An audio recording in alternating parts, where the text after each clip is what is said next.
আজ 2রা জানুয়ারি। আজকের দিনের প্রধান চিন্তা হোক, ইষ্টকে নিজের জীবনে প্রতিফলিত করিবে, ইহাই যেন হয় তোমার নিত্য প্রার্থনা।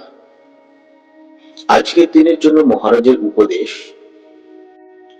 মন যার আত্মনিষ্ঠ সে বিশ্বজয়ী।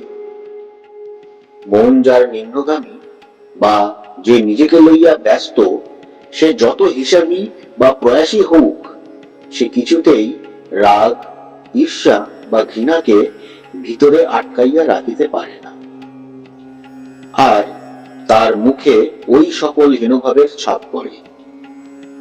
কিন্তু যাহার হৃদয়ে প্রেমে ভরপুর, তার মুখ সর্বদাই উজ্জ্বল।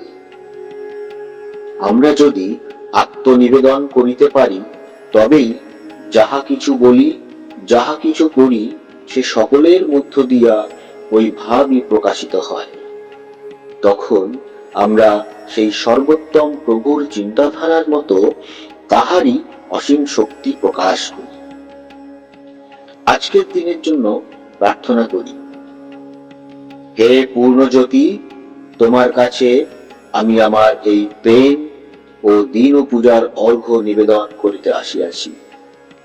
আমার ভিতরে তুমি এমন জ্ঞান জাগাও, যেন আমি তোমার কাছেই সকল শক্তি ও নিরাপদ ভাব লাভ করি।